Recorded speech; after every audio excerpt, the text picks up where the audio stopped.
Ustedes se imaginan estar caminando tranquilos un día como cualquier otro acá en el centro de Bogotá y que de repente se convierta en un infierno en la tierra.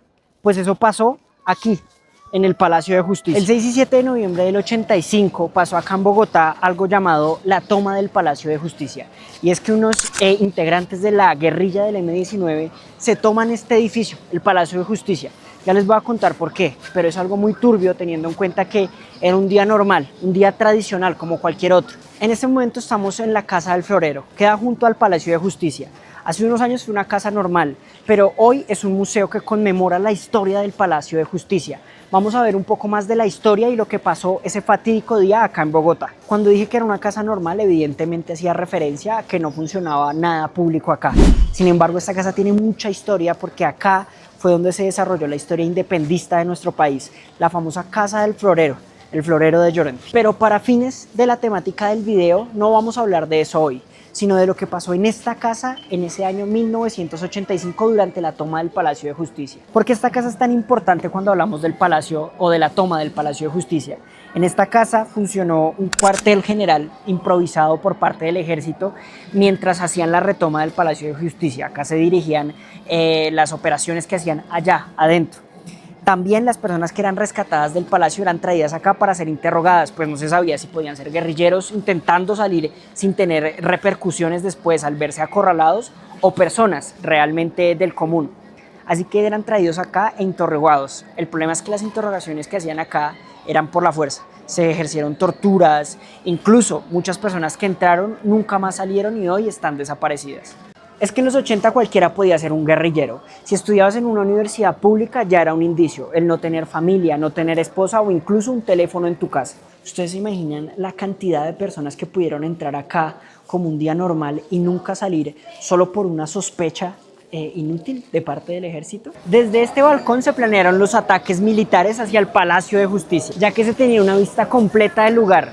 Y también este fue el recorrido por toda la pared del Palacio de Justicia que hicieron con los rehenes que salían del Palacio de Justicia. Los trajeron y los metieron por la puerta que está abajo de nosotros, precisamente para hacer estos interrogatorios. Este lugar, que ahora funciona como la tienda del museo, en algún momento recibió el primer filtro de las personas que salían del Palacio de Justicia. En esta puerta fue donde entraron todas las personas que salían de allá.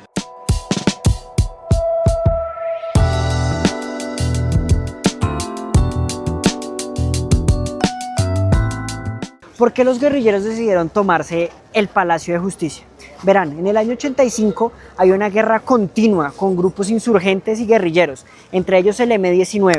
No se respetaron unos acuerdos que tenía el presidente Belisario Betancur en esa época con esta guerrilla, así que ellos decidieron tomar por la fuerza, hacer una revolución armada en contra de este edificio. También hay un mito que dice que los guerrilleros del M-19 se tomaron el Palacio de Justicia con la finalidad de borrar todos los archivos que permitirían extraditar a Pablo Escobar. Estamos a un costado del Palacio de Justicia, para ser exactos, sobre la calle 11.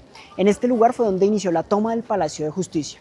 Los guerrilleros entraron en 2 camiones por estas puertas, derribando las talanqueras metálicas e iniciando así con la toma del palacio. Sin embargo, no fueron los primeros guerrilleros en entrar. Mucho antes ya habían entrado por la puerta normal algunas personas totalmente camufladas de civiles esperando adentro indicaciones. Estas serían las personas que irían al parqueadero y amedrentarían a los guardias de vigilancia, permitiendo la entrada así de todo el cowboy guerrillero. Ese edificio que se ve allá al fondo es el Congreso de Colombia.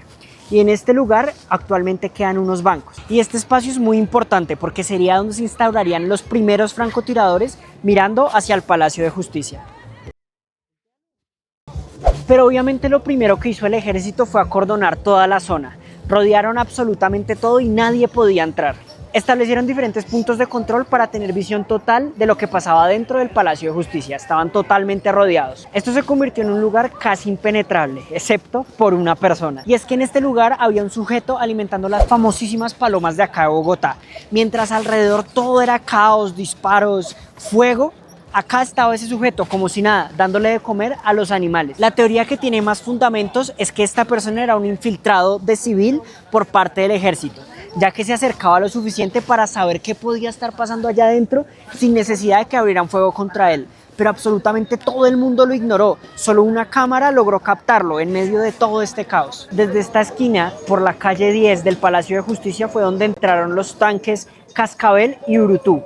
tanques del ejército con los que intentaron hostigar al movimiento M-19 desde afuera del Palacio de Justicia. Los tanques atacaron en múltiples ocasiones al Palacio de Justicia, sobre todo a las entradas del sótano, permitiendo que hombres por tierra pudieran entrar a retomar el lugar. Pero no solo fue el sótano, gracias a los cañones lograron incendiar una parte del Palacio de Justicia, haciendo cada vez que los guerrilleros del M-19 se encontraran todavía más rodeados y apretados allá adentro. Pero bueno, ¿qué hizo el M-19 una vez logró entrar y tomar el Palacio de Justicia? Lo primero, evidentemente, fue cerrar todas las puertas y con ello tomar de rehenes a magistrados, visitantes e incluso trabajadores del Palacio de Justicia. En el segundo piso instauraron francotiradores mirando hacia la Plaza de Bolívar y de una vez declararon el juicio político para el presidente Betancur. Es que un total de más de 350 personas quedaron encerradas aquí junto a la guerrilla del M-19 y usaron el teléfono del palacio para intentar negociar con el ejército. Incluso decían que tenían que hablar urgentemente con el presidente. Por favor,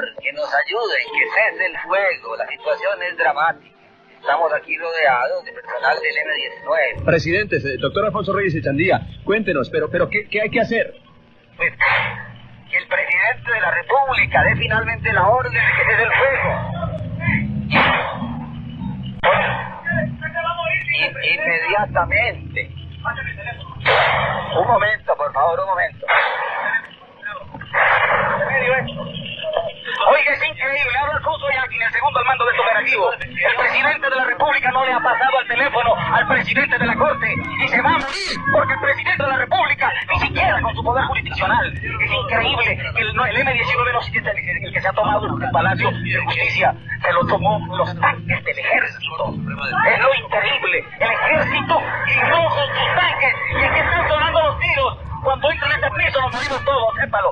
Las personas que salieron con vida del Palacio de Justicia salieron por esta puerta y fueron arrinconados hacia la Casa del Florero.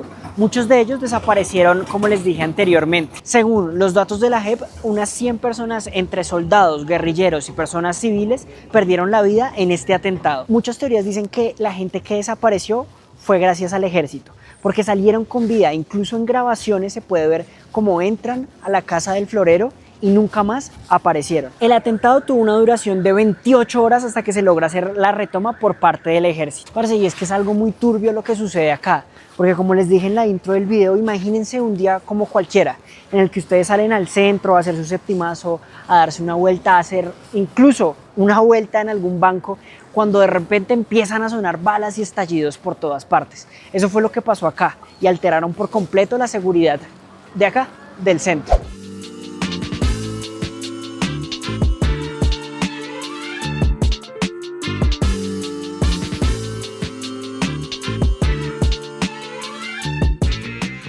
El M-19 sin duda consiguió paralizar por completo la ciudad, solo con la toma de ese Palacio de Justicia. ¿Qué digo la ciudad? Todo el país estaba completamente paralizado a la expectativa de lo que pasaba acá. Cada hora era decisiva, desde la entrada de las volquetas hasta cuando el techo se incendió o algunos soldados especiales del ejército empezaron a aterrizar de helicópteros en la terraza. Y es que este 6 de noviembre ya se cumplen 40 años de este suceso tan trágico. Y aún hay muchas incógnitas que nadie ha podido resolver. Es que esto que pasó en el Palacio de Justicia hizo parecer al gobierno casi inexistente. Es por esto que el gobierno obviamente no quería que la gente supiera sobre lo que pasaba aquí adentro. Se intentó ocultar lo que estaba pasando. Al parecer no era tan grave, era un problema de seguridad, pero nada que se saliera de las manos. Es por esto que en la noche del 6 de noviembre se jugó un partido en la televisión colombiana. El partido era Unión Magdalena en contra de Millonarios. Y esto fue importante porque las transmisiones de fútbol no funcionaban igual que en la actualidad. No era común que por la televisión transmitieran los partidos del fútbol colombiano. Bueno, de hecho creo que de ninguno. Lo usual era escucharlos en la radio. Pero casualmente esa noche en la que todo esto pasaba, se transmitió el partido Millonarios Unión Magdalena. Obviamente, todo esto para mantener distraído a todo el pueblo colombiano de lo que pasaba acá. Un punto clave para la retoma del palacio fue el momento en el que se incendió el mismo. Y obviamente esto fue provocado por el ejército colombiano desde afuera. Desde los tanques lanzaron diferentes proyectiles, esto con rumbo al segundo piso del Palacio de Justicia. El incendio aproximadamente duró 2 horas a partir de las 4 de la tarde y el problema era que en el segundo piso era donde tenían a los rehenes el M-19. Así que una teoría no muy oficial, pero la que yo creo que sucedió, es que la mayoría de estas personas que eran rehenes y civiles fallecieron por culpa del mismo ejército que disparó hacia esa puerta, hacia esas ventanas. La biblioteca ardió en fuego rápidamente y esto hizo que la gente del M-19 junto con los rehenes supervivientes tuvieran que ir subiendo el edificio y pues cada vez acorralándose más. Los conflictos duraron toda la noche. De hecho, durante la madrugada fue cuando el sótano fue cubierto con dinamita para poder facilitar la entrada del ejército al edificio. Y de hecho, mientras todo esto pasaba, en el techo del Palacio de Justicia había helicópteros constantemente recogiendo heridos por parte del ejército y obviamente dejando otros para hostigar desde la terraza.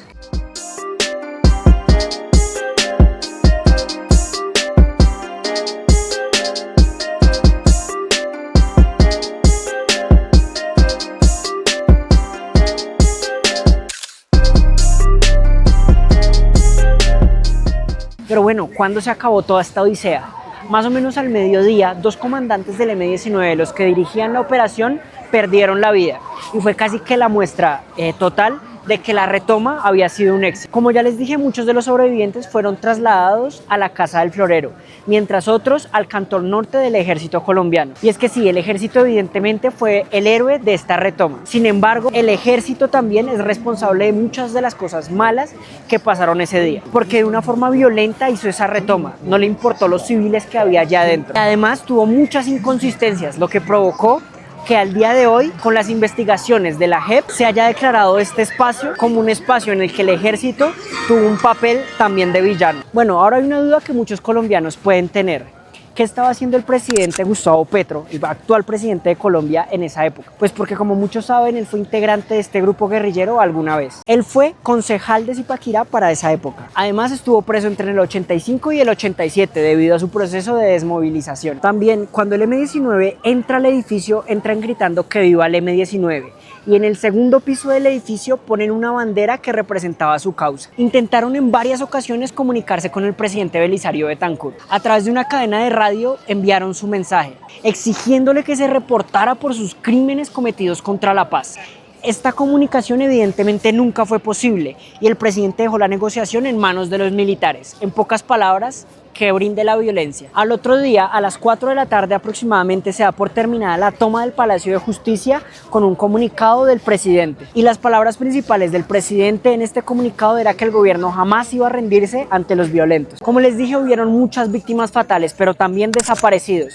Aproximadamente se reportan 12 personas de las que a día de hoy no se conoce su paradero. Lo más grave de todo esto es que son personas como usted o como yo, eran trabajadores de la cafetería del Palacio. Como les dije, sí, personas que quizás no tenían una familia o tampoco un teléfono en su casa para comprobar que no eran guerrilleros. Este suceso evidentemente es algo que marca y divide la historia política del país. Sin embargo, los cientos de víctimas letales no justifican este cambio histórico para el país. Al día de hoy, el gobierno aún no se hace responsable por todos los crímenes que cometió acá o que pudo cometer. Al mismo tiempo, no se esmera en dar una justicia real para toda esa gente que fue afectada por este suceso tan horrible. Las declaraciones por parte del ejército no se harían esperar, sobre todo las del general Jesús Armando Arias, que llevó a cabo la retoma del palacio, quien al principio argumentó que los desaparecidos realmente no lo eran, simplemente eran víctimas criminales pertenecientes al M-19. Sin embargo, debido a las grandes muestras fotográficas y de video que recopilaron a lo largo de los años, pudieron darse cuenta que eran personas civiles, totalmente normales. Al verse acorralado, él quiso decir que simplemente siguió órdenes. ¿De quién? No lo sabemos. Por esto mismo es que en el 2010 fue condenado por desaparición forzada por 35 años. Sin embargo, como ustedes saben y cómo funcionan las cosas en este país, en el 2015 fue absuelto por parte de la Corte Suprema de Justicia. Todo esto por falta de pruebas. También, ¿hasta cuándo va a suceder esto? Este país, uno de los más violentos de todo el mundo, cada vez tiene más historias como esta, historias de guerra y de desolación. ¿Llegará algún día en el que esta guerra que ha durado tantísimos años por fin va a acabarse? ¿O cada vez vamos a abrir más museos y vamos a hacer videos como este?